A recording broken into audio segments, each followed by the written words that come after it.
ඔයා මේ වෙලාවේ ඉන්නේ කාටවත් කියාගන්න බැරි තරම් ලොකුම ලොකු පීඩනයකද? නැත්තම් ලොකුම ලොකු දුකකද? එහෙනම් ඔයා ටික වෙලාවක් ඇස් දෙක පියාගෙන මම මේ කියන දේ අහගෙන ඉන්නකෝ. ඔයා දන්නවද?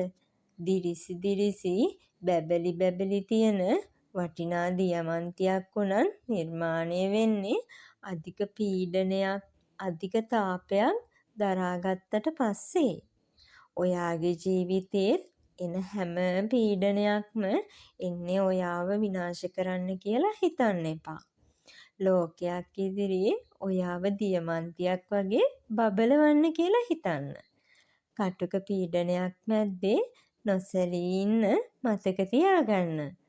සාමාන්‍යයෙන් නිකන් අඟුරු කැබැල්ලකට ලෝකේ වටිනාම දියමන්තියක් වෙන්න පුළුවන් උනේ උත්සාහයෙන් පීඩනය දරාගෙන හිටපු හින්දා.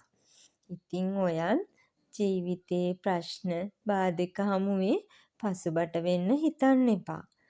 ඒවා ඔයාව තලන තරමට ඔයා නිර්මාණය වෙන්නේ ලෝකයේම දිනන දියමන්තියක් වගේ. කටුක අත්දැකීම් කියන්නේ ඔයාව රිදවන්න ආපු දෙයක් නෙවෙයි. ඔයාව උපදාලා ලෝකයක් ඉදිරියේ අගය වැඩි කරන්න ආපු මෙවලම්. ඉතින් ඔයා පීඩනය බිඳගන්න හිතන්න එපා. පීඩනය තුලින්ම නිර්මාණය වෙන්න. දියමන්තියක් වගේ ශක්තිමත් වෙලා මුළු ලෝකෙම ජය ගන්න. අනිත් එක ඔයා ඔයාගේ මානසිකත්වය වෙනස් කරගන්න ඕනේ මේ වෙලාවේ. මයින්ඩ් ෂිෆ්ට් එකක් කරගන්න ඕනේ. ප්‍රශ්නයක් ආවම ප්‍රශ්නය දිහා බලන කෝණය තමයි ගොඩක්ම වැදගත් වෙන්නේ. ඔයා සාමාන්‍යයෙන් හිතන්නේ ඇයි මටම මෙහෙම වෙන්නේ කියලානේ.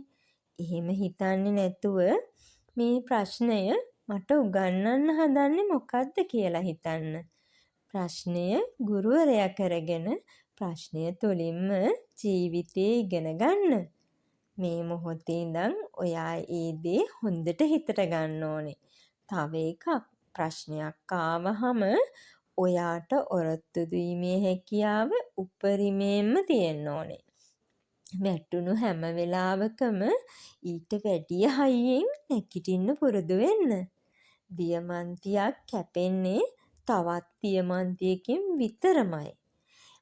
ඒ වගේම ඔයාගේ ප්‍රශ්නවලට විසඳුම් තියෙන්නේ ඔයා ළඟම තියෙන ශක්තියේ. හොඳට මතක තියාගන්න. සාමාන්‍ය මිනිස්සු ප්‍රශ්නවලදී හැඟීම්බර වෙලා බිඳිලා යනකොට ජයග්‍රාහකයින් ප්‍රශ්න හමුවේ බුද්ධිමත් වෙලා නිර්මාණය වෙනවා කියලා. මෙන්න මෙයාව උදාහරණයකට අරගන්නකෝ. ඔයාගේ ජීවිතයට වෙනසක් වෙයි. ඔන්න එක පුද්ගලයෙක් ඉඳලා තියෙනවා. එයා මුලින්ම පිස්ටන් රින්ග්ස් තොගයක් හදලා ටොයෝටා සමාගමට විකුණන්න උත්සාහ කරලා. ඒත් ඒ වගේ ප්‍රමිතිය මදි කියලා ප්‍රතික්ෂේප වෙලා. ඊට පස්සේ දෙවන ලෝක යුද්ධයේදී බෝම්බ ප්‍රහාරවලිනුයි භූමිකම්පාවලිනුයි එයාගේ කර්මාන්තශාලා ඔක්කොම සම්පූර්ණයෙන්ම විනාශ වෙලා. ඉතින් ඊට පස්සේ එයාට මේ සියලුම දේ අහිමි වුණත් එයා උත්සාහය අතෑරලා නැහැ.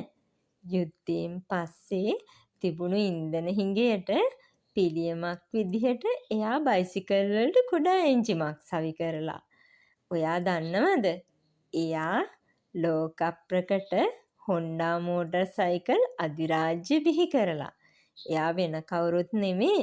Honda සමාගමේ නිර්මාතෘ සෝයිචිරෝ Honda. ඉතින් පරාජය කියන්නේ ගමනේ අවසානය නෙමේ. සාර්ථකත්වයට යන පාරේ තියෙන එකම එක නැවතුමක් විතරයි. වැරදුණු තැන් විශ්ලේෂණය කරලා ඊළඟ පාර වඩාත් බුද්ධිමත්ව උත්සාහ කරන්න. ඔයාට බැරි වෙන්නේ නැහැ. ඔයාට මෙන්න මේ ඇවිල්ලා තියෙන පුංචිම පුංචි ප්‍රශ්න ටික ඔයාට විසඳ ගන්න පුළුවන්. ඔයා පීඩනය දරාගෙන ලෝකය දිනන්න. අද ඉඳන් මේ මොහොතේ ඉඳන් ඔයා කුඩාම කුඩා පියවරකින් ජීවිතය දිනන්න ආරම්භ කරන්න. ඔයාට ජය වේවා.